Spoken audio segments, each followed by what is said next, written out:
et je m'aperçois que j'ai fait un enfant monstrueux parce que j'ai pris de la dépakine. Bonjour, je suis Marine Martin, une femme épileptique qui a pris de la dépakine pendant mes 2 grossesses en 99 et 2002, donc ça fait déjà longtemps.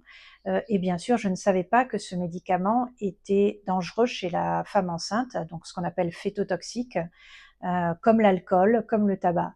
Et c'est vrai que quand je vais accoucher en 2002 de mon petit garçon qui s'appelle Nathan, il va naître avec une malformation urogénitale, c'est-à-dire du sexe, qu'on appelle un hypospadias.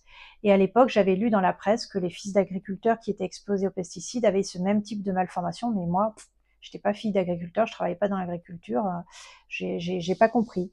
Et puis le temps a passé, à l'âge de marcher, il marchait pas, à l'âge de parler, il parlait pas, donc j'ai commencé à m'inquiéter, à me renseigner, est-ce qu'il y a une maladie génétique, voilà, mais il n'y avait rien qui pouvait expliquer tout ça. Et puis j'ai repensé donc à cette malformation. Je me suis dit mais attends, c'est trop de malchance pour être honnête.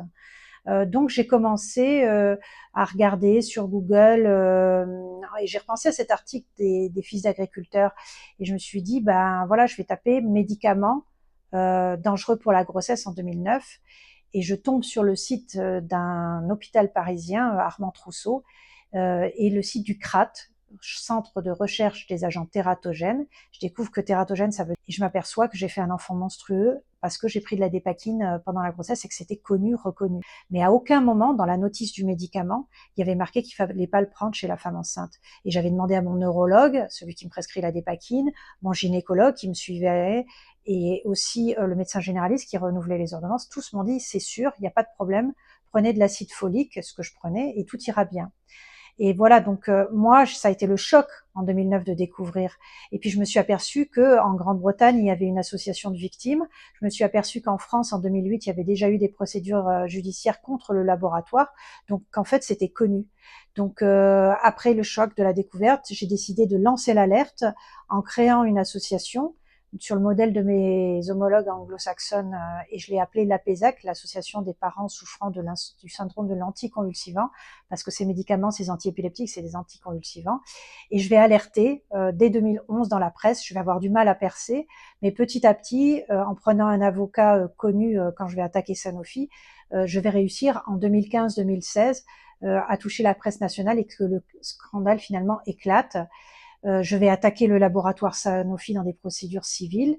Puis après, je vais faire la première action de groupe et la PESAC va être la seule à ce jour à avoir gagné une class action à la française. On va attaquer au pénal. On va attaquer aussi l'État français, l'Agence du médicament, qui est complice parce qu'elle aurait dû assurer la sécurité sanitaire et elle ne l'a pas fait puisque elle aurait dû modifier en fait les notices à destination des patientes pour dire que ce médicament était dangereux parce que c'était connu. Il y avait plein de publications qui disaient que dès 1984, on savait que ça créait des troubles autistiques. Parce qu'il faut rappeler que la dépakine, ça crée des malformations cardiaques, des malformations des mains, un faciès dépakine, des choses qui sont très particulières, mais ça crée aussi des troubles neurodéveloppementaux à hauteur de 30 à 40%. C'est-à-dire qu'en fait, on n'en réchappe pas d'une exposition à la dépakine. Et c'est quoi les troubles neurodéveloppementaux? C'est des troubles dyspraxiques, dyslexiques, dysorthographiques. C'est un trouble de l'attention, ça peut être avec ou sans hyperactivité. Et surtout, le plus handicapant, c'est des troubles autistiques. Aujourd'hui, j'ai démontré que la première cause connue et avérée d'autisme, c'est l'exposition à la dépakine, dont la molécule active est le valproate. Donc aujourd'hui, quand on va poser un diagnostic d'autisme, on vous pose la question, avez-vous pris de la dépakine pendant la grossesse? Parce que on le sait maintenant que c'est une cause avérée.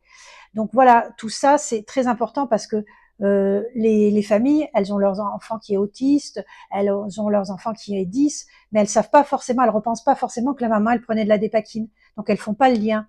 Mais si vous êtes dans la même situation que moi, n'hésitez pas à nous contacter.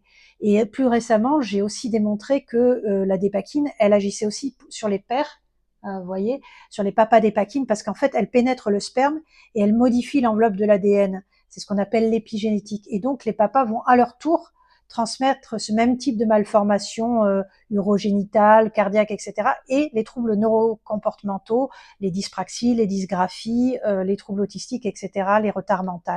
Donc voilà, c'est très important si vous êtes dans cette situation, si vous avez pris de la dépakine ou un autre antiépileptique, de me contacter. Bien sûr, quand j'ai découvert ça, qu'est-ce que j'ai fait? J'ai fait changer les conditions de prescription. C'est-à-dire qu'aujourd'hui, la dépakine, elle est interdite et il y a un pictogramme sur les boîtes de médicaments pour indiquer qu'il faut pas la prendre si on est enceinte. J'ai pas pu la faire interdire et je ne voulais pas la faire interdire parce que je sais très bien qu'il y a des femmes et des hommes qui sont pharmacorésistants. C'est-à-dire qu'ils ne peuvent pas utiliser d'autres antiépileptiques. Mais aujourd'hui, il en existe quand même 24. Donc, la majeure partie du temps, on peut éviter de prendre la dépakine.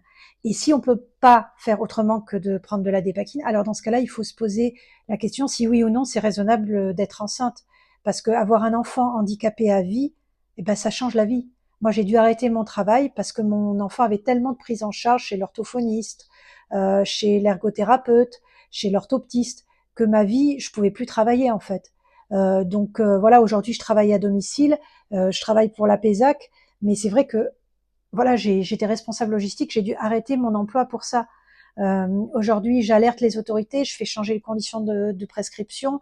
Je suis allée à l'Agence européenne du médicament pour ça, et je suis fière aujourd'hui du travail accompli. Mais je pense aux 8000 victimes que je gère quotidiennement dans l'association, et c'est très lourd pour ces familles. Voilà.